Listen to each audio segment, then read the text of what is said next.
Hello, once again. Here giving you my final update of the evening for making this game in 48 hours that I've decided to do. I've learned a lot during this time period. One, if you want to drink Mountain Dew as a way to kind of keep you energized and awake and kind of get that thrill of energy through you, uh, it's not a good idea if you haven't drank a lot of soda in the last year and a half to 3 years. This is the most soda I've drank in a long time, and it's bad. My mouth feels gross. It just feels gross. So back to water. Uh, that's like the biggest thing I've learned. Also, I still really like tacos. I've had a little solo fiesta. Made a pound and a half of taco meat and ate all of it almost. Now I got to figure out what I'm gonna eat tomorrow because that was part of my plan was eating leftover taco meat. So got to figure that out. All right, let's do an actual game update of where I'm at, what I've done in this very grainy video that doesn't look good at all. Um, so where we're at now. So what I've done. This is like what I've been working on for the last few hours. This is probably the last thing I'm doing tonight. I'm probably gonna, you know, call it good. Basically, put in about 10 hours of work into this game. Get a good night's sleep. Probably sleep on some things. Tomorrow is really going to be trying to put some of these things into like a tangible form. Really try to make game pieces and do all that because I feel like I'm at that point now. I feel like I've figured out kind of the structure of how this is going to work. Now I just got to make game pieces and kind of make sure I refine the rules a little bit so that it makes sense. It's easy to follow, and ultimately it's actually fun to play. So here's what I came up with in the last few hours. So when it comes to like the process of playing a game, like playing a baseball game within this game, uh, a player will roll dice. That is part of the dice drafting aspect I have to incorporate into this game. Uh, there's going to be two colored dice. So there's going to be white dice are going to be offense, and the black dice are going to be defense or pitching. So position players are going to have more white dice than black dice, and the pitcher is going to have more defensive dice because they're going to have more of an impact on defensive things, and they're not going to be doing offensive things. So they have to use those to buy specific cards to put into a pile that is going to contribute to the outcome of the game. Uh, each player will have certain criteria they have to roll in order to purchase that card. So offensive position players, they'll need to roll maybe like at least a 3 in order to take an offensive card, or if they roll more than like a 2 on their defensive card or defensive die, they will get to draw from the defensive pile. Now, if they can pick as many cards as the dice will let them, that is how that's going to work. They have to submit at least one. They'll just submit at least one, or some sort of percentage based on how many cards they draw.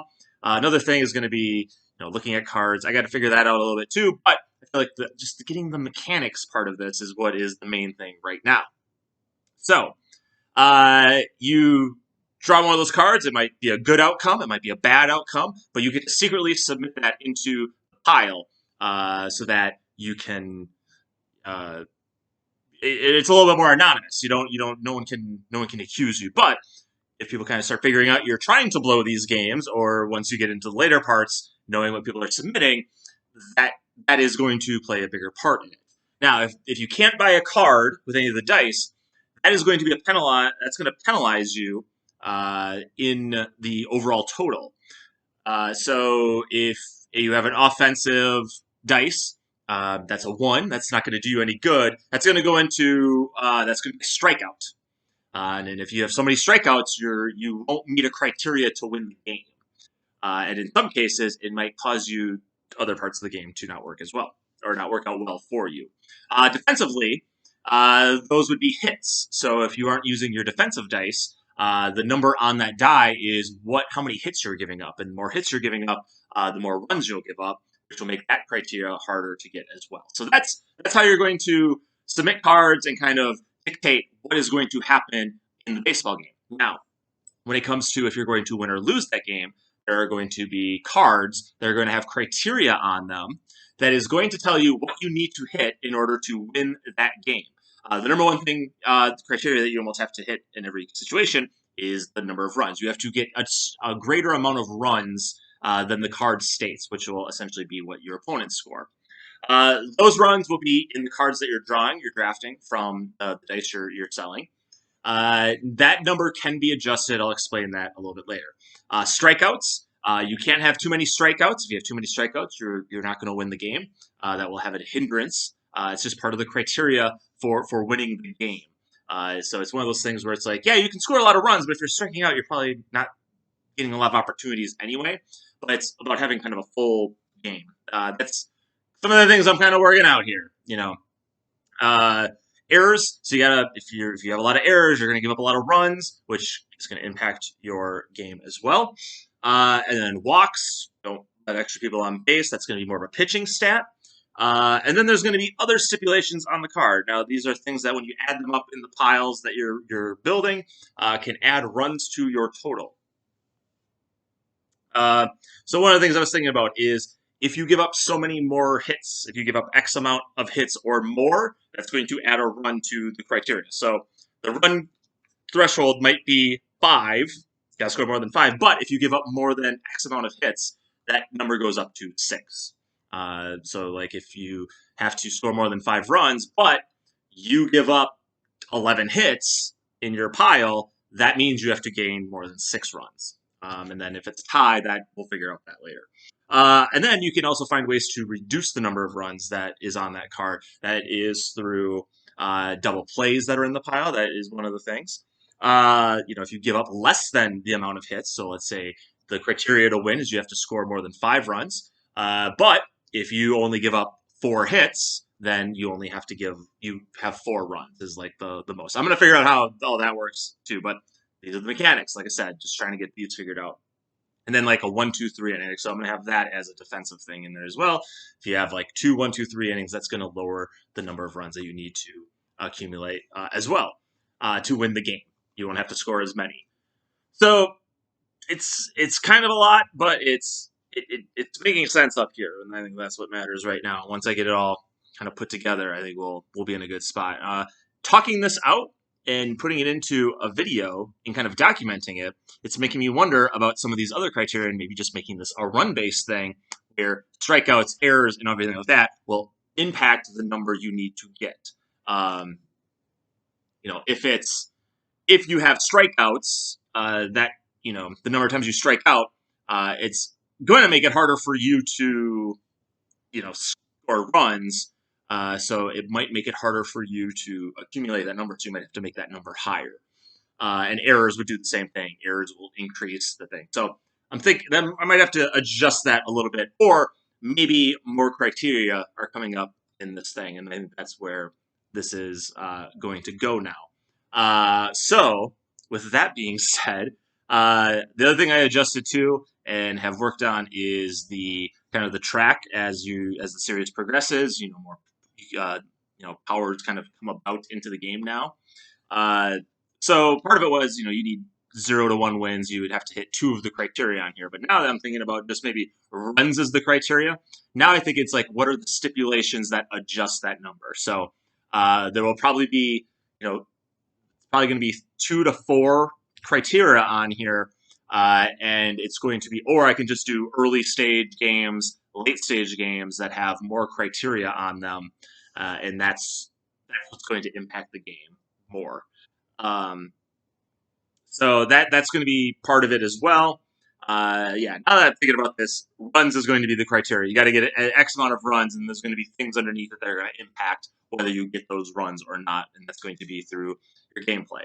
So if you have more strikeouts, you need to score more runs because you're probably giving up a lot of runs. Well, I mean, those two things aren't related, really, I guess. The main thing is like if you're striking out a lot, you're not scoring runs, and that's going to probably cast more doubts about like what's going on.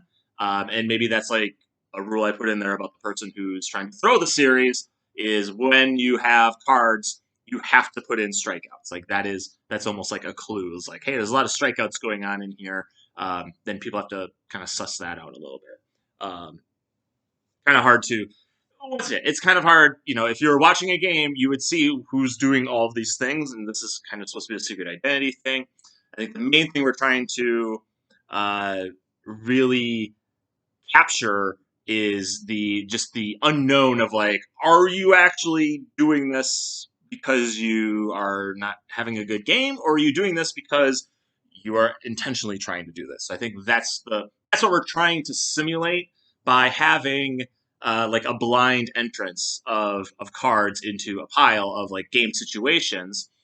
But you also have like very explicit things like hits and strikeouts. Hits.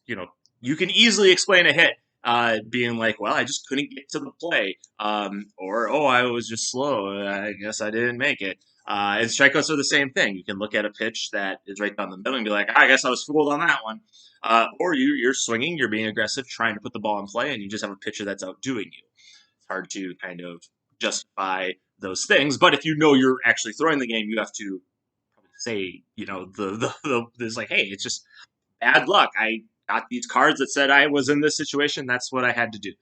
That's what we're trying to simulate the most. It's not trying to obviously, if you see someone strike out, they struck out, or if they make a bad play, they're the ones that made the bad play. We have to kind of anonymize it a little bit to kind of make it a little bit more of a mystery of who's actually throwing it. I got a basketball game on over here. I don't know why I didn't turn off the TV. It doesn't take anything to turn it off.